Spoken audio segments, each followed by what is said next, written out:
Hello dear MSc Microbiology students, welcome to the another video lecture of your subject, that is the molecular biology, and we are going to start with the next point of your syllabus, which is the point comes under the chapter second, that is the tools for the genetic engineering. So this point is going to be all about the vectors. What are the cloning vectors and what are the expression vectors? So we are going to study these things in this particular lecture. Okay, so in this lecture we will see some types of the cloning vectors that are being used in the as a tool for the recombinant DNA technology in the molecular labs. Okay, so basically before understanding about the actual types of the vectors, we will see what are the cloning vectors. So vectors अगर आपने नाम सुना होगा तो आपको जो पहली चीज़ आपको ध्यान में आती होगी वो होगी कुछ एक मीडियम होता होगा, कुछ एक चीज़ होती होगी जिससे हम कोई प्रोसीजर कैरी आउट करते हैं. ठीक है, तो क्लोनिंग वेक्टर्स भी ऐसी एक चीज़ है. तो cloning vectors are the molecules of the DNA that acts as a vehicles for carrying a foreign DNA fragment when inserted into the host cell. Okay, तो इनमें एक ये है कि इनका जो डेफिनेशन है दैट इज़ व्हाट की एक डीएनए मॉलिक्यूल है. ठीक है, उसमें क्या हम कुछ अलग डीएनए का पार्ट डालते हैं और जो हम एक होस्ट में इंसर्ट करते हैं और वो होस्ट उसको रेप्लिकेट करता है. ठीक है, तो यही होता है एक वेक्टर. वेक्टर मतलब क्या? It is a kind of a medium, it is a kind of a vehicle, या तो हम टूल भी कह सकते हैं. ठीक है, ऐसा टूल या फिर व्हीकल जिसमें हम क्या करते हैं कि फॉरेन डीएनए इंसर्ट करते हैं और उस वेक्टर को हम किस में डालते हैं? होस्ट में. ठीक है, अभी आगे उसका क्या करना है I am going to tell, but पहली चीज़ तो याद ये रखो कि वेक्टर क्या होता है. तो उसमें हम क्या करते हैं कि फॉरेन डीएनए को इंसर्ट करके वो डीएनए या फिर वो वेक्टर जो है जिसमें फॉरेन डीएनए ऐड हुआ है. ठीक है, for example I will draw here, मतलब एक वेक्टर है. ठीक है, एक वेक्टर भी कुछ अलग नहीं है, एक डीएनए सेगमेंट है. ठीक है, एज एन एग्जांपल मैं आपको दे रही हूँ, एक डीएनए सेगमेंट है, इसको हम वेक्टर बोलेंगे. और वेक्टर क्या है? एक मीडियम है. ठीक है, मीडियम है तो वो क्या करने वाला है, उसमें एक हम नया कुछ फ्रैगमेंट इंसर्ट करेंगे और इस होल वेक्टर को हम क्या करेंगे? किसी ऑर्गेनिज्म में डालेंगे, फिर वो बैक्टीरिया हो, ह्यूमन हो, एनिमल हो, प्लांट हो, no matter what. Okay, so for that thing we need the vector. Vector क्यों ज़रूरी है हमें? क्योंकि हमें किसी चीज़ में फॉरेन डीएनए डालना है, इस चीज़ के लिए हमें वेक्टर की ज़रूरत है. नाउ द क्लोनिंग वेक्टर की अगर हम बात करें, एक ऐसा डीएनए मॉलिक्यूल जिसमें हम फॉरेन डीएनए को इंसर्ट कर सकते हैं एंड उसको इंसर्ट करने के बाद, इंटीग्रेट करने के बाद उसको हम जो है होस्ट में डाल देंगे और होस्ट फिर उसको, होस्ट में ऐसी कैपेबिलिटी होंगी कि वो उसको रेप्लिकेट वगैरह होने देगा आराम से. ठीक है, और एक जो हमने इंसर्ट किया हुआ वेक्टर है वो मल्टीप्लाई होकर बहुत सारे हमें क्लोन्स मिल जाएंगे. ठीक है, so that is about the cloning. Okay, cloning vector का एक एम क्या है कि हमें बहुत सारे क्लोन्स बनाने हैं एक डीएनए का. ठीक है, वो डीएनए भी स्पेशलाइज्ड है, उसमें हमने कुछ इंसर्ट किया है, इसलिए हमें उसकी कॉपी चाहिए, ऐसे ही नहीं चाहिए. ठीक है, so now the vector that can be used for the cloning of the DNA to get the DNA copies of a fragment or to obtain the expression of the cloned gene. Okay, मतलब क्या vector हम इसलिए use करते हैं ताकि उसकी हम cloning कर सके.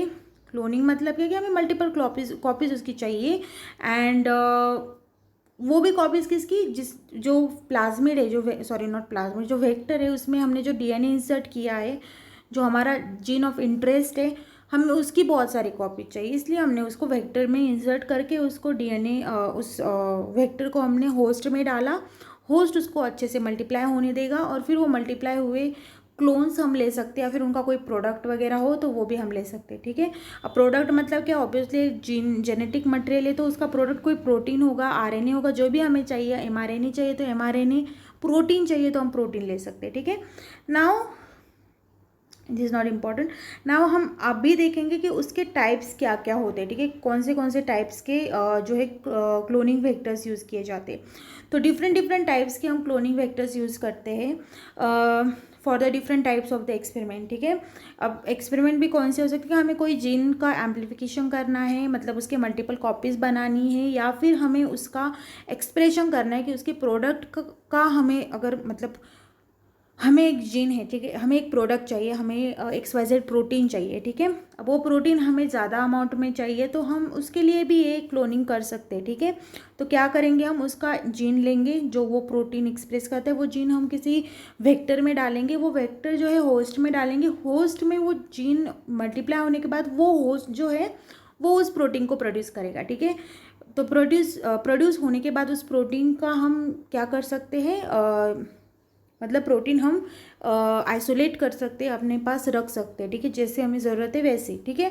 तो मतलब बताना यही है कि हमें जो प्रोटीन चाहिए, हमें जो mRNA चाहिए, हमें जो RNA चाहिए, अगर हमें वो ज़्यादा अमाउंट में चाहिए एंड जल्दी चाहिए एंड एक इफ़िशिएंट वे में चाहिए, कोई डैमेज ना हो, केमिकल यूज़ ना हो, तो इसलिए we can use this type of the cloning vectors, okay. Vectors में बस अपना DNA इंसर्ट, अब ये इतना आसान भी नहीं है जितना बोलने के लिए आसान है, बट यस ये एक्सपेरिमेंट किया जाता है कि जीन ऑफ इंटरेस्ट जो है उसको क्लोनिंग वेक्टर्स में डालो, वो वेक्टर्स को आप लोग होस्ट में डालो और होस्ट में से अपना जो भी प्रोडक्ट है वो ले लो, या फिर कोई क्लोन्स जो है जो मतलब हमें मल्टीपल कॉपी चाहिए तो वो भी हम ले सकते हैं, ठीक है।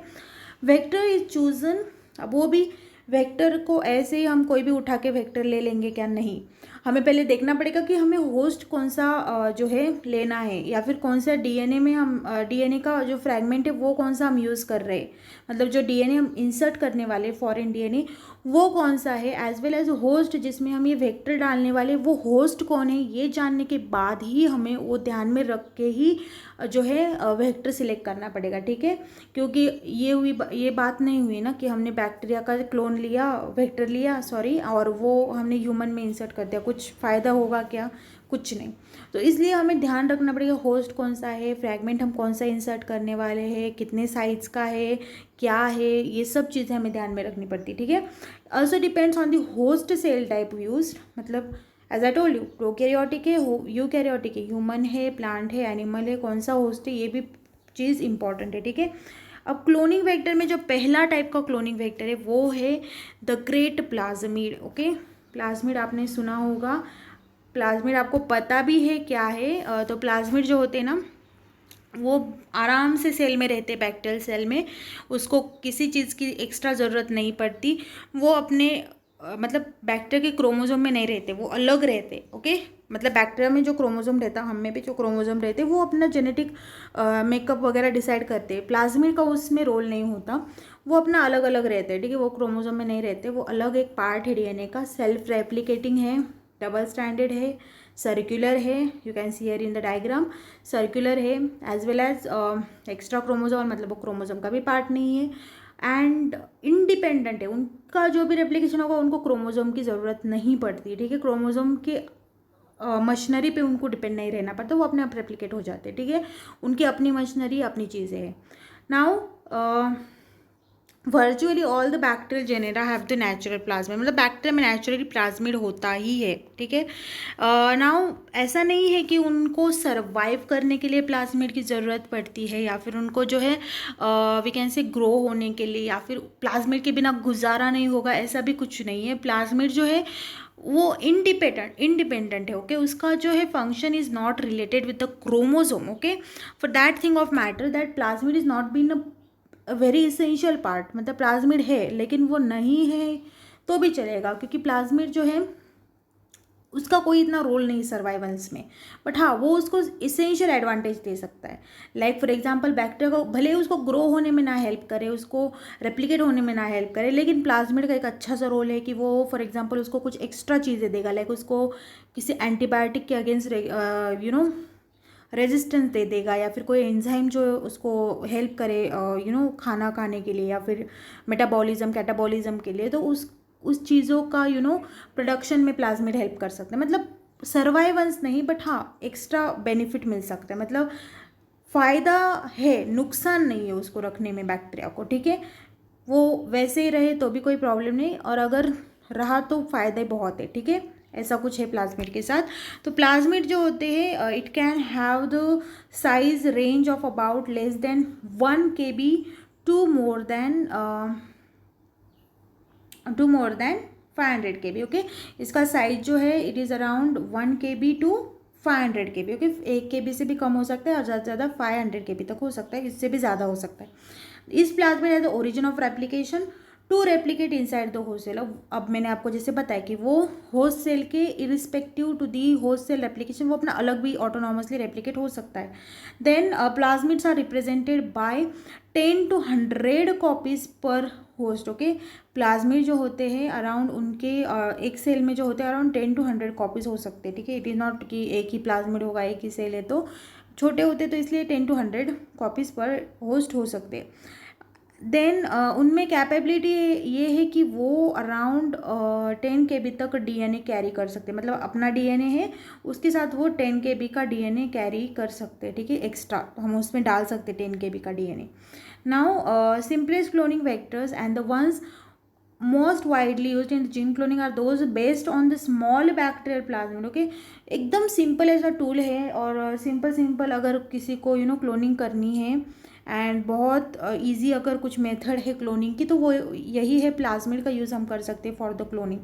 प्लाज्मिड में एज आई टोल्ड यू ऐसा नहीं कि बहुत कम ही है 10 KB तक, कभी कभी ज़्यादा बड़े पीसेस भी हम लोग उसमें क्लोन कर सकते हैं। Around 100 base pair to 10 kilo base pair तक हम लोग डीएनए सीक्वेंस उसमें डाल सकते हैं। अराउंड इतनी लार्ज सीक्वेंस भी हम प्लाज्मिड के थ्रू क्लोनिंग कर सकते हैं। ठीक है, नेचुरली ऑकरिंग प्लाज्मिड ही यूज़ किए जाते थे पहले तो, like you can see here the name, आप अगर ध्यान में रखना चाहो तो PSC 101, PSCF 2124, कोल E1, ये टाइप के जो प्लाज्मिड से नेचुरली जैसे प्लाज्मिड होते बस वो ले लो, उसमें से कुछ पार्ट कट करके अपना नया पार्ट डालो और वो यूज़ करो। ऐसे नेचुरल प्लाज्मिड भी यूज़ किए जाते थे पहले। ठीक है, यू कैन सी हियर, उनमें ज़्यादा कुछ नहीं होता, इतना पार्ट है वहाँ तक आप क्लोन कर सकते कहीं पे भी। ठीक है, एक मार्कर जीन होगा, एक ओरिजिन ऑफ रेप्लिकेशन होगा। ठीक है, ऐसा एक नेचुरली ऑकरिंग प्लाज्मिड भी यूज़ किए जाते थे पहले। बट नेचुरली ऑकरिंग प्लाज्मिड जो होते हैं कभी कभी क्या होता है कि उनमें they lack the several important features that are required for the high cloning efficiency of the vector. Okay, कभी कभी उसमें ऐसे बहुत इफ़िशिएंटली वो क्लोनिंग नहीं कर पाते, इतना ज़्यादा उनका एफिशिएंट क्लोनिंग है, उसमें ज़्यादा फैक्टर्स नहीं होते, तो इसलिए नेचुरली वेक्टर जो होते हैं उनको थोड़ा सा मॉडिफाई किया जाता है और एक कुछ नए प्लाज्मिड्स कंस्ट्रक्ट किए जाते हैं, प्लाज्मिड वेक्टर्स कंस्ट्रक्ट किए जाते हैं। मतलब क्या, तोड़ मोड़ के इसका एक पार्ट लो, उसका एक पार्ट लो, उसका एक लो और एक नया प्लाज्मिड बनाओ, ऐसा कुछ करके एक नया प्लाज्मिड वेक्टर बनाया जाता है। ठीक है, अब मॉडिफिकेशंस कौन से तो द साइज जो है प्लाज्मिड का थोड़ा सा रिड्यूस किया जाता है। ठीक है, नॉन इसेंशियल जो भी पार्ट है उसमें जो भी टॉक्सिन प्रोड्यूस, वायरुलेंस फैक्टर भी कभी कभी प्लाज्मिड से आता है, जो बैक्टीरियल डिसीज कॉज करते हैं ना, कभी कभी टॉक्सिन प्रोड्यूस करते हैं तो वो भी प्लाज्मिड से होता है कभी कभी। तो इसलिए वो जो पार्ट है प्लाज्मिड का, क्योंकि हमें वेक्टर अलग यूज़ करना है तो वेक्टर यूज़ करने के लिए हम उसके टॉक्सिन वाला पार्ट हो या फिर कोई नॉन इसेंशियल पार्ट हो वो हम रिमूव कर सकते हैं प्लाज्मिड का। ठीक है, देन कुछ मार्कर जीन्स हमें इंसर्ट करने हैं उसमें, लाइक एंटीबायोटिक रेजिस्टेंट जीन। अब मार्कर जीन क्यों, क्योंकि हम अब ठीक है हमने किया क्लोनिंग किया, वेक्टर डाला होस्ट में, ओके, बट होगा क्या कि हमें नहीं पता चलेगा कि किस में प्लाज्मिड रेप्लिकेट हुआ है किस में नहीं हुआ है, कि प्लाज्मिड का अपना अलग मैकेनिज्म है।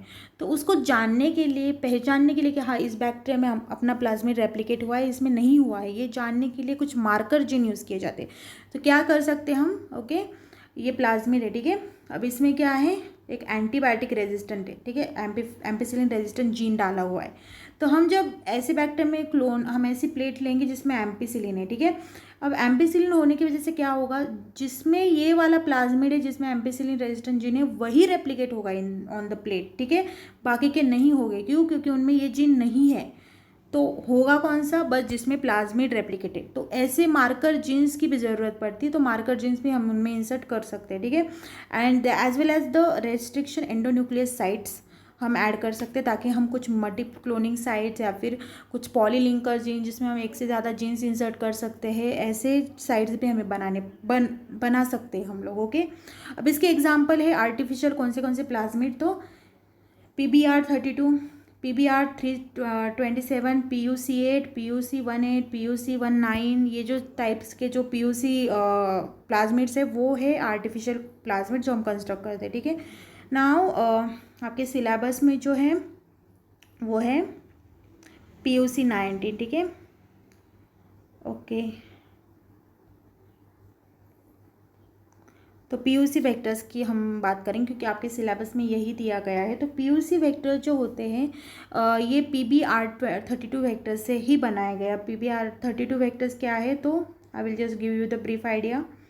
तो ओके, PBR2 वेक्टर जो है वो डिज़ाइन किए गए थे by the Bolivar and Rodriguez in 1977, ठीक है। ये साइंटिस्ट का नाम है, इसलिए उनको BR, ये जो आपको दिख रहा है ना BR PBR 322, तो BR इनकी वजह से बोलिवर एंड रॉड्रिगस उन्होंने 1977 में ये प्लाज्मिड बनाया था, आर्टिफिशियल प्लाज्मिड। नाउ इसका साइज जो है वो है 4361 बेस पेयर। इसका नेम है PBR32 जो इंडिकेट करता है P for plasmid, BR for the Bolivar and the Rodriguez जो साइंटिस्ट है यहाँ पे, ओके इनका नाम है। Then 322 is the serial number, मतलब इतने नंबर का प्लाज्मिड डिस्कवर हुआ था। अब PBR2 के इम्पोर्टेंट फैक्टर्स ये है कि इनमें है एक साइज़, हम जो मतलब नहीं क्या छोटा है प्लाज्मिड बहुत, तो हम इजीली उसको प्यूरीफाई एंड हैंडल कर सकते हैं, ठीक है। देन 10 KB से भी कम उसकी साइज़ है। देन उसमें जो है एक और चीज़ अच्छी है कि इसमें ampicillin resistant and tetracycline resistant genes भी रहते हैं, ठीक है। ये जो पूरा प्लाज्मिड है उसमें ये 2 रेजिस्टेंट मार्कर जीन्स रहते हैं ऑलरेडी, ठीक है। उसकी वजह से क्या होता है कि हमें, जैसे मैंने आपको पहले बताया कि एम्पिसिलिन रेजिस्टेंट, टेट्रासाइक्लिन रेजिस्टेंट, मतलब इन शॉर्ट एंटीबायोटिक रेजिस्टेंट जिन होने का फ़ायदा यही होता है कि हम इसको मार्कर के जैसे यूज़ कर सकते हैं। मतलब हमने जो भी क्लोनिंग किया है, जो भी प्लाज्मिड में अपना जीन डाला है वो मल्टीप्लाई हुआ है कि नहीं, या फिर सेल ने उसको इनकॉपरेट कर लिया है कि नहीं, हमें मार्कर जीन से पता चलता है। तो मार्कर जीन बहुत इंपॉर्टेंट है। तो ये PBR22 में तो एक नहीं दो दो 322 में एक नहीं दो टाइप के मार्कर जीन है, एम्प्लिसिन रेजिस्टेंट जीन भी है और टेट्रासाइक्लिन रेजिस्टेंट जीन भी है, ठीक है। नाउ इसकी यूज़फुल प्रॉपर्टी ये है कि कॉपी नंबर इसका बहुत हाई है, मतलब जो कॉपी जो रेप्लिकेशन होता है, इसका क्लोनिंग होता है वो बहुत एफिशिएंटली होता है, क्योंकि ज़्यादा नंबर ऑफ सेल्स या फिर नॉट सेल्स प्लाज्मिड्स या फिर ज़्यादा नंबर ऑफ क्लोन्स जो है वो बनते हैं यहाँ पे। There are about 15 molecules present in the transformed E. coli cell and this copy number can be increased up to 1000 to 3000 by plasmid amplification in the presence of the chloramphenicol। तो इनका copy number इतना high है कि एक cell में around 1000 to 3000 copies बना सकते हैं अगर आपने क्लोराम्फेनिकॉल मीडिया में डाला तो, ठीक है। नाउ ओके, एंड अराउंड इसकी जो इनकैपेबिलिटी की वो अराउंड 6 KB तक DNA ले सकता है, ठीक है। तो बहुत ज़्यादा ले सकता है एज़ कम्पेयर टू बाकी। देन इसमें जैसे आपको पता है इसकी प्रॉपर्टीज़ क्या क्या है कि ampicillin resistant, tetracycline resistant gene भी प्रेजेंट है इसमें, ठीक है। अब ये बनाया कैसे जाता है, अब ये नेचुरली प्लाज्मिड नहीं, एज आई टोल्ड, ये आर्टिफिशियल प्लाज्मिड है, नेचुरल प्लाज्मिड नहीं है। तो ऑब्वियसली ये बनाया गया है। तो इसमें जो 3 चीज़ें हैं, ampicillin resistant, tetracycline resistant and origin of replication, ये तीनों चीज़ें इंपॉर्टेंट है। ओरिजिन ऑफ रेप्लिकेशन ताकि रेप्लिकेशन हो सके, ये दोनों मार्कर जिनसे ये 3 अलग अलग प्लाज्मिड से लिए गए, नेचुरल प्लाज्मिड से। प्लाज्मिड R1 से एम्पिसिलिन रेजिस्टेंट जीन लिया गया है, प्लाज्मिड R65 से टेट्रासाइक्लिन रेजिस्टेंट जीन लिया गया है, PMB1 से ओरिजिन ऑफ रेप्लिकेशन जीन लिया गया है, ठीक है। सो ये 3 अलग चीज़ों से ये पूरा जो प्लाज्मिड है PBR32 ये बनाया गया है, ठीक है। नाउ ओके, नाउ ये बन गया, ठीक है। अब हम देखेंगे PUC vectors, okay. PUC vector इसी प्लाज्मिड से थोड़ा सा मॉडिफाई करके बनाया गया है, कौन से, PBR32 से ही कौन बनाया गया है, PUC वेक्टर्स, ठीक है। ये भी एक प्लाज्मिड वेक्टर है, artificial, developed at the University of the California in 1980। It was been develop in the California University in 1980s and there are several vectors of this series. ये PUC की एक, जैसे हमारी जो होती है ना धूम सीरीज़ होती है या फिर बाहुबली सीरीज़ होती है, वैसे ही PUC की भी सीरीज़ है। इसमें होता है PUC8, PUC9, PUC18, PUC19, ऐसे सीरीज़ होते हैं, ठीक है। हाई कॉपी नंबर इनमें high copy cloning vector for replication in E. coli में इसका रेप्लिकेशन करने के लिए यूज़ किया जाता है, क्योंकि E. coli में बहुत जल्दी रेप्लिकेट होता है, अच्छे से रेप्लिकेट होता है, ज़्यादा क्लोन्स प्रोड्यूस करता है। अब इसका आप ये देख सकते हो, ये है हमारा ओके, ये ये जो महाशय है ये है हमारे द ग्रेट पीयूसी वेक्टर, ठीक है। इसमें क्या है, एक ओरिजिन ऑफ रेप्लिकेशन है, एक एम्पिसिलिन रेजिस्टेंट जीन जो मार्कर जीन है, एंड एक लैक्सिड जीन, ये है पीयूसी वेक्टर, ठीक है। पीयूसी वेक्टर जो होते हैं ये बनाए गए हैं from the PBR22 as well as PMB1, ठीक है। तो इनकी जो है एम्पिसिलिन रेजिस्टेंट जीन जो है, जो यहाँ पे आपको दिखा अभी, ये लिया गया है फ्रॉम द ये लिया गया है फ्रॉम द PMB1, और ओरिजिन ऑफ रेप्लिकेशन जो है, जो यहाँ पे है, it is from the PBR32, okay. Now 322 PUC जो है इसका भी जो है हाई कॉपी नंबर ज़्यादा है, एज वेल एज इकोलाई में रेप्लिकेट होता है अच्छे से, ठीक है। PUC vectors generally contains the origin of replication, lacZ and the ampicillin, ये पूरा स्ट्रक्चर आप देख सकते हो, ठीक है। अलॉन्ग विद दैट इसमें जो है लैक्सेड जीन के जो साइट है वहाँ पे मल्टी क्लोनिंग साइट है, मतलब आप यहाँ पे जो है एक से ज़्यादा जीन इंसर्ट कर सकते हो, ठीक है। कौन से साइट पे, जहाँ पे लैक्सेड जीन है, ठीक है, और उसी से हम लोग जो है सिलेक्शन भी कर सकते हैं रिकॉम्बिनेंट्स का। PUC जो है ब्लू वाइट स्क्रीनिंग टेक्निक में यूज़ होता है। आपने लैब में भी ये एक्सपेरिमेंट किया होगा, ब्लू कॉलोनीज आती है, ट्रांसफॉर्मेशन आपने जब स्टडी किया होगा, तो ब्लू वाइट स्क्रीनिंग हम करते हैं for the selection of the transformed cells, ठीक है, जिसमें DNA घुस चुका है अंदर। ऐसे सेल्स को सिलेक्ट करने के लिए हम ब्लू वाइट स्क्रीनिंग करते हैं। आपको याद भी होगा ब्लू कॉलोनीज आती है एंड वाइट कॉलोनीज आती है, तो वही प्रोसीजर करने के लिए PUC जो है ये बहुत अच्छा एक प्लाज्मिड है, जिससे हम ईजिली डिटेक्ट कर सकते कि PUC प्लाज्मिड उस सेल में है कि नहीं। ये डिटेक्ट करने के लिए इसमें एक ब्लू वाइट स्क्रीनिंग का फैक्टर है, ठीक है। अब वो कहाँ से आता है, तो लैक्सेड जीन जो है ना, उसमें यूनिक रेस्ट्रिक्शन साइट्स है, जहाँ पे हम लोग जो है नया DNA इंसर्ट कर सकते हो, और इसमें नया जीन, अब आपने लैक्सेड का सुना है या नहीं पता नहीं, तो ये लैक्सेड जीन जो होता है ना, वो गैल-X जो होता है ना, वो एक प्रोडक्ट होता है, कलर्ड प्रोडक्ट, उसको रेड्यूस करके कलर्ड प्रोडक्ट्स बनाता है, ठीक है, ब्लू कलर का प्रोडक्ट बनाते हैं। जो ब्लू कलर आता है वो लैक्सेड और गैल-X की वजह से आता है। तो होता क्या है, हम लोग क्या करते हैं PUC वेक्टर में, हमें जो भी जीन इंसर्ट करना है हम वो लैक्सेड की जगह पे करते हैं, ठीक है। लैक्सेड की जगह पे करने की वजह से क्या होता है, लैक्सेड जो बीटा गैलेक्टोसिडेज एंजाइम बनाता है, ठीक है, बीटा गैलेक्टोसिडेज, वो नहीं बन पाती, और होता क्या है फिर, ये प्लाज्मिड में वो एंजाइम नहीं बनी, इसलिए you can see here, okay, ये एंजाइम नहीं बन पाती। यहाँ पे हमने नया DNA इंसर्ट कर लिया है, उसकी वजह से ये जीन इनएक्टिव हो चुका है। तो होता क्या है कि हम जब एक ऐसी प्लेट लेते हैं, न्यूट्रॉन प्लेट, अगार प्लेट, तो जिसमें क्या डालेंगे, हम डालेंगे X गैल डालेंगे, ठीक है। X गैल डालने की वजह से क्या होता है, अब ये जीन तो इनएक्टिवेट हो चुका है, जो हमने क्लोनिंग किया है उसमें अपना जीन ऑफ इंटरेस्ट डाला है, लैक्सेड निकाल के अपना जीन डाला है, ठीक है। तो होगा क्या, इसकी वजह से ये जीन इनएक्टिवेट होने की वजह से बीटा गैलेक्टोसिडेज प्रोड्यूस नहीं होगी। तो बीटा गैलेक्टोसिडेज प्रोड्यूस ना होने की वजह से ये X गैल जो है वो कलर्ड ब्लू प्रोडक्ट नहीं फॉर्म करेगा। इसलिए जो भी हमारी जिसमें भी ये जीन है ना, PUC वेक्टर जो है वो है, वो ब्लू कलर का नहीं, वाइट कलर की कॉलोनीज फॉर्म करेगा, ठीक है, ऑन द प्लेट। लेकिन ऐसी सेल जिसमें वेक्टर क्लोन नहीं हो चुका, या फिर उसमें जो है रेप्लिकेशन नहीं हुआ है, अपने जो नया DNA डाल के, नया फ्रैगमेंट डाल के जो वेक्टर डाला है वो रेप्लिकेट नहीं हुआ है, तो ऐसे सेल्स में क्या होगा, लैक्सेड जीन रहेगा, और लैक्सेड जीन रहने की वजह से क्या होगा, वो ब्लू कलर की कॉलोनी, क्योंकि वो फिर बीटा गैलेक्टोसिडेज एंजाइम प्रोड्यूस करेगी, वो X गैल को रिड्यूस करेगा, और इजीली ब्लू कलर की कॉलोनीज आपको मिल जाएंगी। मतलब डिफ्रेंशिएट करने में क्या है कि जो सेल रिकॉम्बिनेंट हो चुका है, जिसमें रिकॉम्बिनेंट वेक्टर है, PUC वेक्टर है, वो सेल वाइट कॉलोनी देगा, और जिसमें PUC वेक्टर नहीं है वो नहीं देगा, ठीक है। तो ये सिलेक्शन के लिए हमें अच्छे से यूज़ हम कर सकते हैं। नाउ PUC वेक्टर के बाद अब इसके एडवांटेजेस हम देखते हैं कि क्यों हमें PUC वेक्टर्स यूज़ करने हैं। तो PUC जो होते हैं they have the high copy number of around 500 to 700 even before the amplification.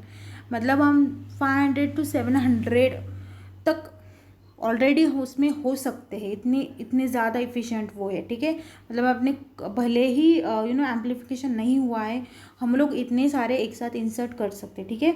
Identification of the recombinant cells can be achieved by the single step process, that is the ampicillin and x galactose, मतलब हम media में बस अगर x galactose डालें और ampicillin डालें और x गैल डालें, ठीक है, तो उससे होगा क्या, ब्लू वाइट स्क्रीनिंग से हम इजीली आइडेंटिफाई कर सकते हैं कि पीओसी वेक्टर इंसर्ट हुआ है कि नहीं, ठीक है।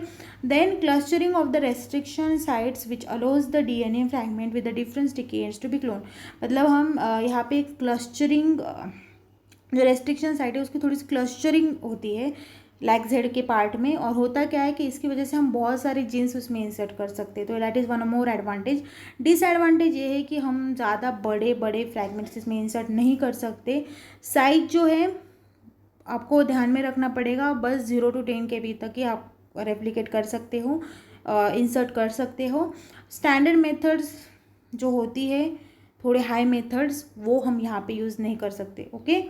नाउ इसके अलावा वायरसेस भी जो है हम लोग as a we can say vectors use कर सकते हैं, ठीक है। अब अभी तक हमने क्या किया, प्लाज्मिड के बारे में देखा कि कैसे प्लाज्मिड्स हम लोग यूज़ कर सकते for the insertion of the DNA और the new as a cloning vector, okay. अब हम देखेंगे वायरसेस कैसे हम यूज़ कर सकते हैं as a cloning vector. Viruses मतलब क्या कि जो वायरसेस में भी जो बैक्टीरियोफाज होते हैं वो कैसे हम लोग यूज़ कर सकते हैं for the purpose of the cloning, ठीक है। तो वायरसेस क्यों या फिर बैक्टीरियोफाजेस क्यों over the plasmid type of the vectors, तो वायरसेस में जो है efficiency as compare to the bacterial plasmid थोड़ी सी अच्छी होती है, ठीक है, हाईली एफिशिएंट होते हैं for the cloning of the larger DNA fragments. इसके अलावा स्क्रीनिंग जो होती है, मतलब हम जो स्क्रीनिंग करते हैं ना, हमें पता करना होता है कि रिकॉम्बिनेशन हुआ है कि नहीं, या फिर जो क्लोन्स है वो प्रोड्यूस हुए हैं कि नहीं, तो वो ईजियर है as compare to the plasmid. And ज़्यादा से ज़्यादा हम लोग जो यूज़ करते हैं वो है लैम्ब्डा फाज एंड द M13 फाज, ठीक है, इकोलाई फाजेस, ओके। नाउ बैक्टीरियोफाज में जो पहला है वो है लैम्ब्डा फाज वेक्टर। तो बैक्टीरियोफाज वेक्टर या फिर लैम्ब्डा फाज वेक्टर जो है एक टाइप का वायरस ही, आपको पता होगा, वायरस को इन्फेक्ट करने वाले बैक्टीरिया को इन्फेक्ट करने वाले वायरसेस को हम लोग बैक्टीरियोफाज कहते हैं।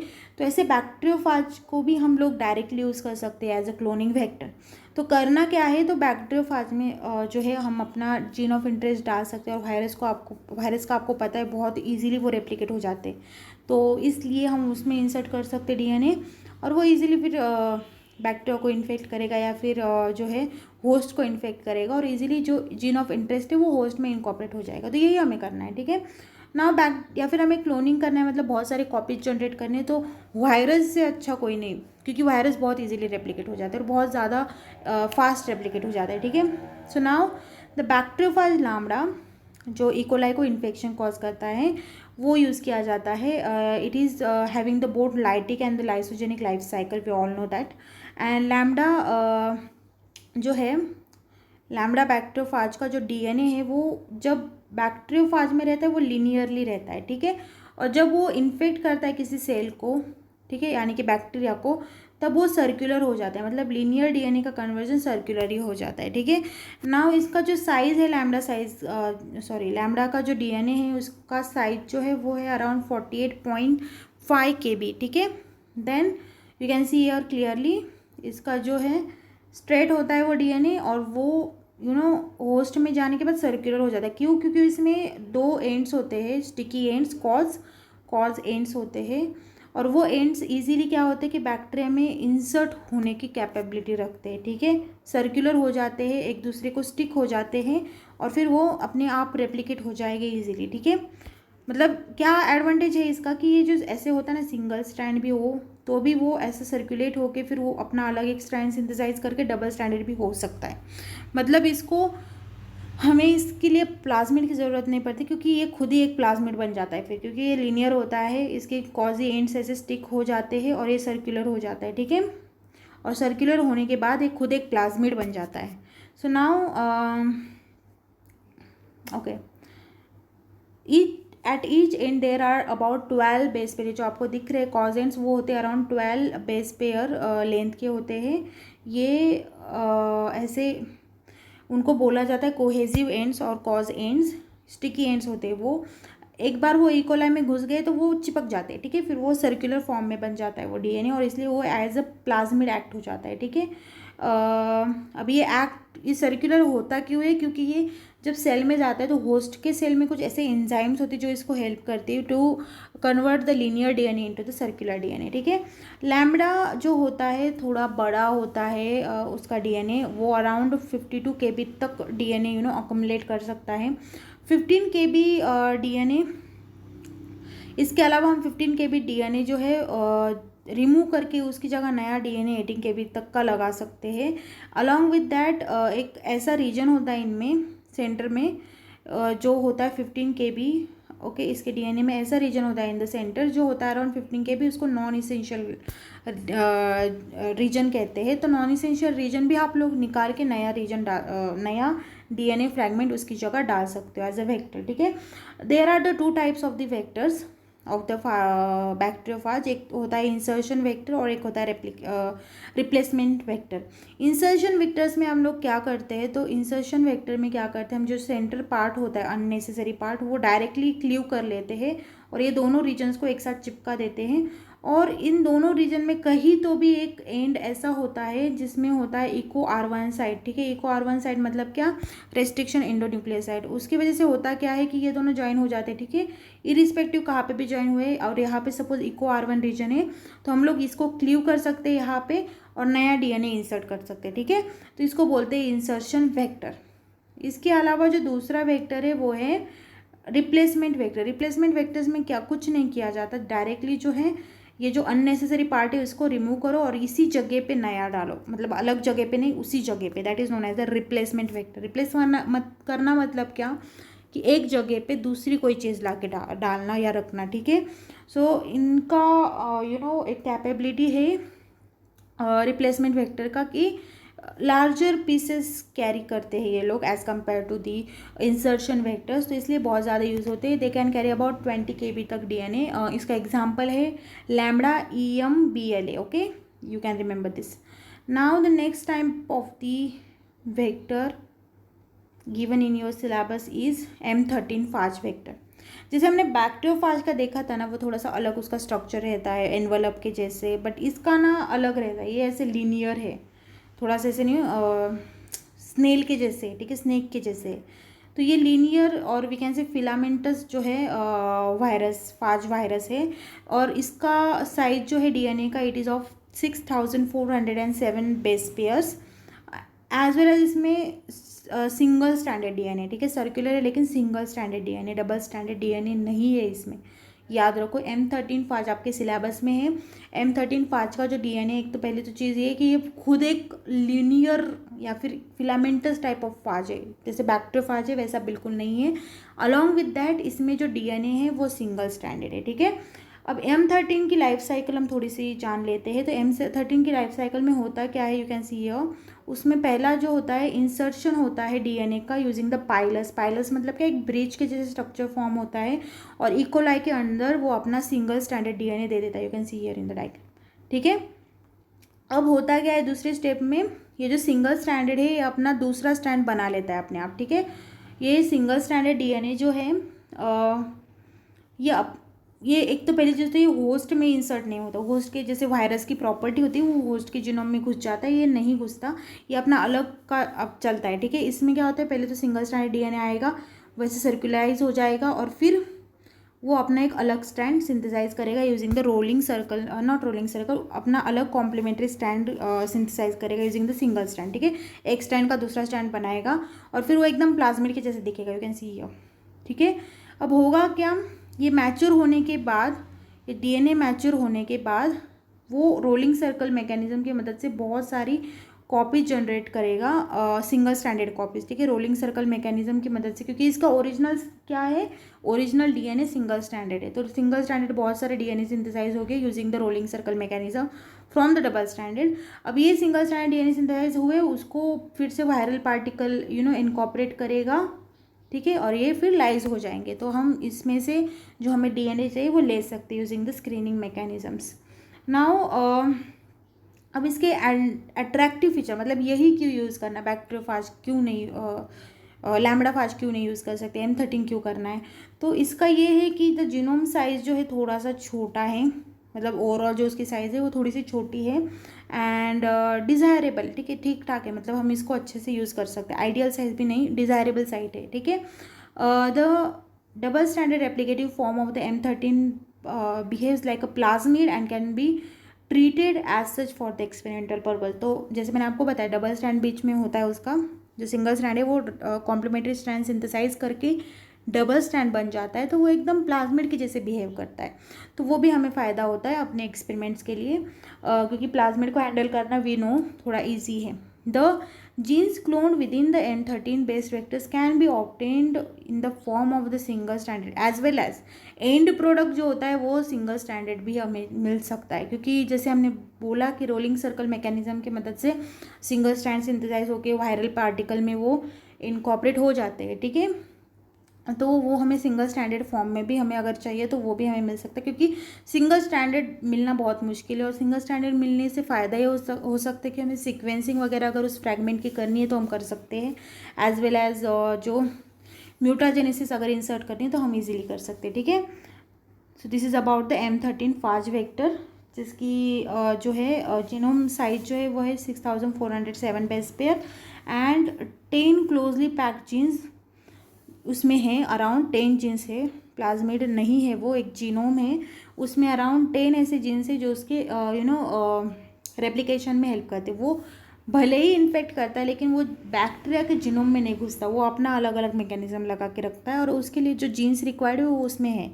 यूजुअली बैक्टीरियोफाजेस या फिर जो भी वायरस है वो क्या करते हैं कि होस्ट का यूज़ करते हैं, जो भी मशीनरी होता है, लेकिन ये नहीं करते, इनके पास अपने अलग 10 जीन्स है, ठीक है। और इसमें भी एक 507 ये जो आप देख रहे हैं 507 सॉरी 507 न्यूक्लियोटाइड्स का एक रीजन है यहाँ पे, it is known as the intragenic sequence, जहाँ पे हम लोग अपना DNA इंसर्ट कर सकते हैं, जो नया हमें फ्रैगमेंट इंसर्ट करना है। इसके अलावा M13 के हम अलग अलग क्लोनिंग वेक्टर्स भी बना सकते हैं फ्रॉम द M13। तो M13 में हम क्या करेंगे, यहाँ पे जो रीजन है, ठीक है, जो हमने देखा इंसर्ट करने वाला, वहाँ पे हम लोग लैग-Z जीन इंसर्ट कर सकते हैं, तो वो बनेगा M13 MP1, ठीक है। अगर हमें M13 MP2 बनाना है तो हम ये जो लैग-Z हमने यहाँ पे इंसर्ट किया उसमें इको R1 रीजन इंसर्ट कर सकते हैं, ठीक है। इसके अलावा अगर हमें बनाना है M13 MP7 तो यहाँ पे हम लोग जो है लैग-Z में ही रेस्ट्रिक्शन एंजाइम या फिर रेस्ट्रिक्शन साइट्स जो है वो लगा सकते हैं, ठीक है। So that's about it. अब इसका एडवांटेज ये है कि it is useful for the producing the single standard versions of the genes, जो बहुत रेयरली हमें मिलता है। डिसएडवांटेज ये है कि थोड़ा सा कम DNA जो है वो इंसर्ट किया जा सकता है, अराउंड 1.5 KB। एप्लीकेशन ये है कि हम सीक्वेंसिंग के लिए और वायरस मेटाजेनेसिस के लिए इसका यूज़ कर सकते हैं, ठीक है। So that's about it. Okay, so that's about it. हमने आज कौन सी चीज़ें देखी, पहले तो हमने देखी क्लोनिंग वेक्टर्स, उसके बाद PBR322 vector, POC vector, plasmid vector, bacteriophage vectors like lambda vectors and the M13 phage vectors. तो ये सब आपके सिलेबस में है। इसके अलावा और कुछ वेक्टर्स है वो हम नेक्स्ट लेक्चर में देखेंगे।